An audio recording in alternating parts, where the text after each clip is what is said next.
162 earthquakes warned scientists something was coming. April 20th, a magnitude 7.7 slammed northern Japan. Tsunami sirens fired across Honshu within seconds. But the Japan Meteorological Agency just confirmed this might not be the main event. Here's what happened and what comes next. The quake struck at 4:53 in the afternoon. People were leaving work in Iwate Prefecture when the ground started moving. The epicenter sat 20 kilometers below the Pacific Ocean floor, right at the Japan Trench. Tsunami warnings fired across the entire northern coast within minutes. Officials ordered evacuations in Kamaishi and Otsuchi, two coastal towns the 2011 tsunami nearly wiped off the map entirely. Buildings swayed as far south as Tokyo, 500 kilometers from the epicenter.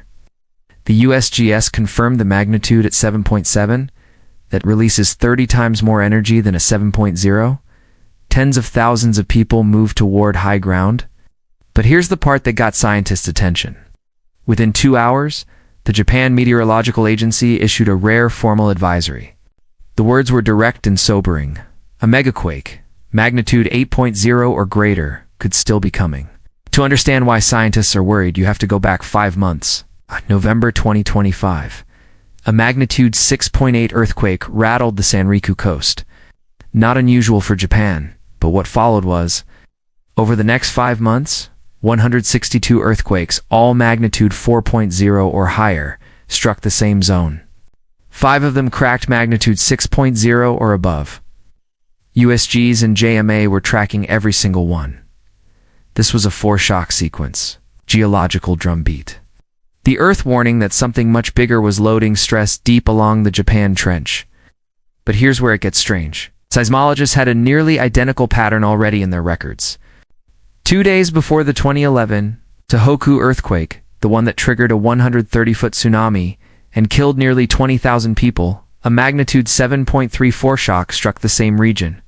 Nobody called it a foreshock at the time, because you can only call them foreshocks once the main event hits. That's the cruel math of seismology. Then, on December 8, 2025, something else happened. A magnitude 7.6 earthquake struck 140 kilometers north-northwest of where Monday's quake would later hit. That event triggered Japan's very first off the coast of Hokkaido and Sanriku. Subsequent earthquake advisory, the first time the new system designed specifically for this trench, was ever activated. And here's what the Earthquake Insights research team found when they mapped the entire sequence. Every single major quake, the 6.8 in November, the 7.6 in December, the 6.5 in March 2026, and now this 7.7, all cluster along the same deep plate boundary. The Pacific plate is grinding beneath Japan at 7.9 to 9.2 centimeters per year. That's the slowest kind of force imaginable. But it builds pressure for centuries. And when it releases all at once. Now here's the number that shocked even NOAA, 162. 162 Foreshocks. No sequence that long and that escalating ends quietly. Yoshihiro Hiramatsu, a professor at Kanazawa University and a specialist in earthquake sequences, told Kyoto News that Monday's quake may have shifted the ground's balance, potentially setting up conditions for a larger earthquake. That's a scientist choosing every word very carefully. When the sirens went off at 4:53 p.m., 4 regions bore the brunt. Iwate Prefecture on the Pacific coast took the strongest shaking. Kamaishi, a steel port city that rebuilt itself after 2011, told residents to evacuate immediately. Otsuchi, which lost 10% of its entire population in the 2011 disaster, sent people running for high ground again. Aomori Prefecture to the north remained on full alert. In Hokkaido, Japan's northernmost island, went into active monitoring. The JMA advisory covers 182 municipalities, stretching from Hokkaido all the way south to Chiba Prefecture. Reviewers in the U.S. Picture a hazard zone running from Seattle down past San Francisco Bay. That's the scale of what Japan is watching right now. Tsunami waves reached the Sanriku coast 2 hours after impact. JMA had warned of waves up to 3 meters, 10 feet. Actual waves measured 80 centimeters. That sounds like good news. But JMA was clear, do not relax. The first wave is not always the biggest. The advisory runs until April 27th. 7 days of elevated risk. Right now, a normal resident of Kamawishi is sleeping with a packed bag by the door, shoes ready, and phone fully charged. Here's why this matters far beyond Japan's coastline. The Japan Trench is one of 3 megaquake factories on Earth. The others are the Cascadia subduction zone off Oregon and Washington, and the Chile Trench off South America. All 3 share the same geology: Pacific Plate, convergent boundary, deep ocean trench, and centuries of accumulated stress. Scientists have a term for what Japan is experiencing right now: a foreshock cascade.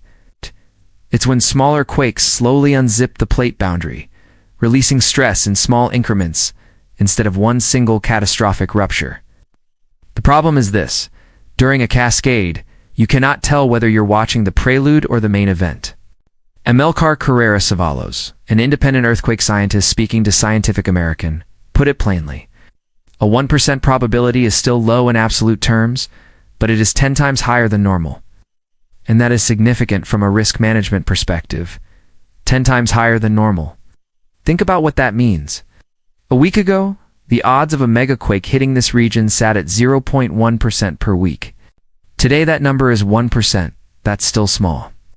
But the headquarters for earthquake research, Promotion in Japan, already places this coastline at a 4% to 20% probability of a magnitude 8.0 or higher event within the next 30 years.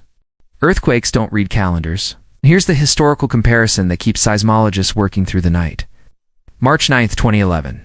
A magnitude 7.3 quake struck off Sanriku. 48 hours later, the M7.7 Tohoku megaquake, a 130-foot tsunami, nearly 20,000 dead. 3 reactor meltdowns at Fukushima. The largest earthquake ever recorded in Japan. The 4th largest anywhere on Earth in recorded history. And it was preceded by a smaller quake that no one recognized as a foreshock until it was far too late. Earthquake geologist Wendy Bohan, speaking to Scientific American, was direct. Earthquakes make other earthquakes more likely, she said. But she was also honest about the likeliest outcome. Most major Japanese earthquakes are not followed by larger events. Both things are true, and both matter. The JMA advisory runs through April 27th. 7 days of heightened watch remain. Here are 3 concrete developments scientists are tracking inside that window. First, aftershock magnitude. JMA confirmed for aftershocks above magnitude 5.0 hit within the first 6 hours of Monday's quake. The strongest measured M5.6, that's normal for a 7.7 main shock. But if any aftershock cracks M6.5 or above in a new location along the trench, the picture changes entirely. Second, slow slip signals. USGs and JMA are monitoring GPS pressure sensors embedded beneath Japan's seafloor in real time. These sensors detect what geologists call slow slip, the geological version of a fault quietly unlocking without producing shaking. Slow slip detected near a trench edge is one of the clearest precursors to a larger rupture. Third, tsunami modeling updates. JMO reruns its tsunami forecast models every 30 minutes during an active advisory. If wave pattern data begins shifting based on new aftershock locations, that's the signal to watch. Now here's the scenario scientists cannot rule out. If a new earthquake strikes magnitude 8.0 or higher in this same zone before April 27th, then coastal communities from Hokkaido to Chiba could face tsunami waves far more powerful than what hit Monday. The 2011 event showed exactly what a full trench rupture looks like. It is not a scenario anyone wants to see tested again. The best case scenario? The 7.7 released enough accumulated stress that the region settles into a long, quiet aftershock sequence. The JMA advisory expires April 27th. No megaquake follows. Kamaishi rebuilds again, quietly. That remains the most likely outcome. But right now, JMA is not standing down. And neither are the 182 municipalities watching the ocean. 3 things to remember from this video. 1. 162 foreshocks struck the Sanriku region over 5 months before Monday's 7.7, including 5 earthquakes above M6.0. That's a geological sequence, not coincidence. 2. Japan's meteorological agency officially raised the megaquake risk tenfold, from 0.1% to 1%. through April 27th. That advisory covers 182 municipalities, from Hokkaido to Chiba Prefecture. 3. The last time this region had an escalating foreshock sequence, magnitude 9.1, followed within 48 hours. Nobody is saying that happens here. But nobody can say it won't. If you want to stay ahead of what's happening to Earth right now, subscribe. I post every time something major hits. Coming next, the Cascadia subduction zone off the coasts of Seattle and Portland. Why FEMA's own models show it could produce a magnitude 9.0 quake and a tsunami reaching inland cities in under 15 minutes. That video is on screen right now. If today's story got your attention, that one will not let it go. Stay safe.